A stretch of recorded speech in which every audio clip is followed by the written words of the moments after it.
Welcome sa Tagalog Horoscope, ang iyong gabay sa pang-araw-araw na buhay. Hatid namin ang pinakadetalyadong horoscope na magsisilbing gabay mo sa pera, trabaho, pag-ibig, kalusugan, at swerte. Naway magtagumpay sa buhay ang lahat ng ating tagapakinig at subscribers sa buong mundo. Maraming salamat sa pag-subscribe at tanggapin ang siksik, liglig, at umaapaw na biyayang hatid ng Tagalog Horoscope.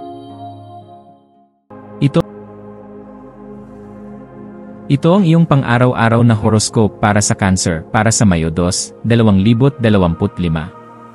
Sa araw na ito ng Mayo 2, maaaring mapansin mo na ikaw ay nababalot ng isang malalim at tunay na pakiramdam ng malasakit at pag-aruga, isang init na tila natural na dumadaloy mula sa iyong puso.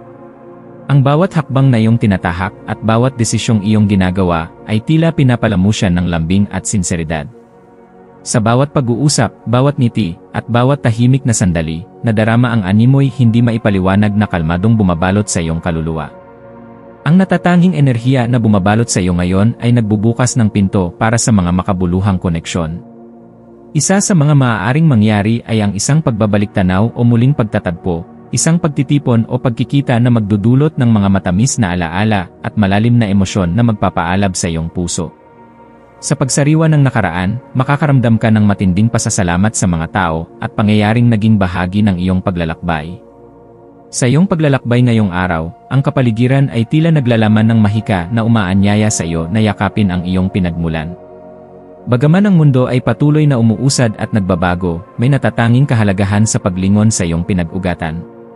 Ang pagninilay sa mga kwento ng iyong pamilya, sa mga pangyayaring humubog sa iyong pagkatao, ay maaaring magbukas ng mga pinto ng pag-unawa na dati mong hindi napapansin.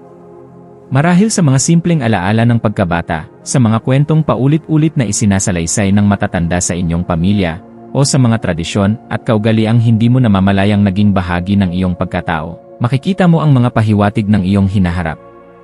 Sa masusing pagninilay, matutuklasan mo na ang iyong lakas, kabutihan, at katatagan ay may malalim na ugat, at ang mga ito ay nagsilbing pundasyon ng iyong mga tagumpay at mga pagsubok na iyong nalampasan. Ngayong Mayo 2 din ay isang napakagandang panahon upang maghasik ng bagong hangarin. Sa pamamagitan ng malinis at taos-pusong intensyon, maaari mong ilarawan sa iyong isipan ang mga pangarap na nais mong maisakatuparan. Ang simpleng pagbuo ng isang hiling, isang taimtim na pagnanasa mula sa puso, ay may kapangyarihang magbukas ng mga landas na magdadala sa iyo sa katuparan ng iyong mga layunin. Maging ito man ay personal na pag-unlad, paghubog ng isang bagong ugnayan, o pag-usbong sa iyong karera, ngayon ang tamang sandali upang magtanim ng binhi ng pag-asa. Isabuhay mo ang paniniwalang ang universo ay handang makinig, handang tumugon sa iyong mga pinakamatapat na hangarin. Sa paglapit mo sa araw na ito na may bukas na puso at malinaw na intensyon, maaari mong makita ang mga palatandaan ng pagsuporta ng kapalaran sa mga paraang hindi mo inaasahan. Habang umuusad ang oras, hikayatin ang iyong sarili na manatiling bukas sa mga koneksyon na maaaring lumitaw, mga bagong kakilala, matagal ng kaibigan, o kahit mga mahal sa buhay na matagal mo nang hindi nakikita.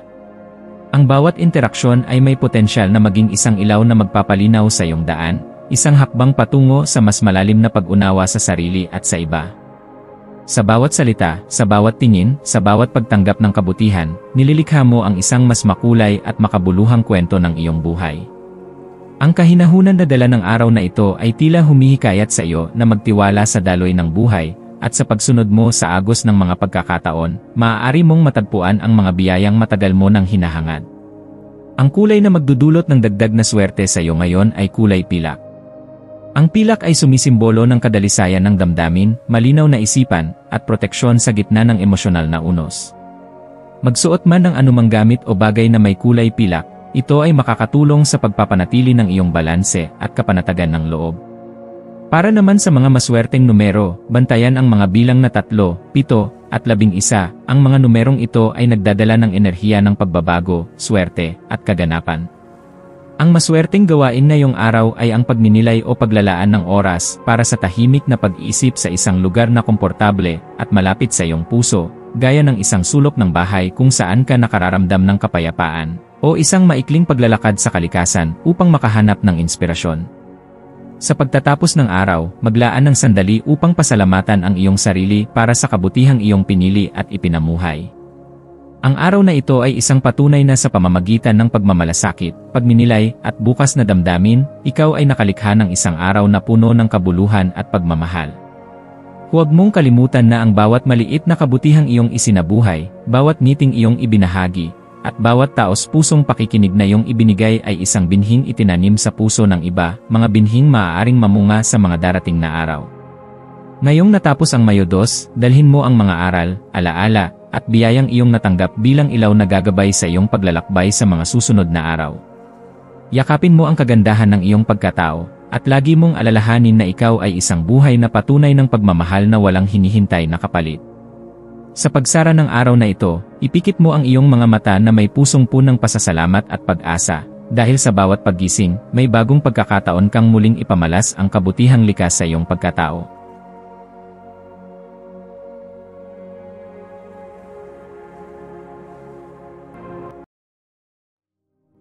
Tayo ay magkaroon ng kaunting sandali upang ipagdasal ang lahat ng mga dalangin ng ating mga subscribers, na sana'y matamo nila ang kanilang mga pinapangarap sa buhay, magandang trabaho, mabuting kalusugan, payapa at masayang pamumuhay, at siksik, liglig, at umaapaw na biyaya at kayamanan. Ipinagdarasal namin ng mataimtim ang lahat ng mga komento sa nakaraang video, at hinihiling namin, Panginoon, na pagpalain mo ang ating mga subscribers ng masayang buhay sa mundong ibabaw. Maraming salamat po. Maraming salamat sa panonood ng iyong horoscope ngayon araw. Naway gabayan ka ng mga bituin sa iyong landas. Huwag kalimutang mag-like, share, at subscribe para sa iba pang cosmic na kaalaman. Hanggang sa muli, manatiling konektado sa universo.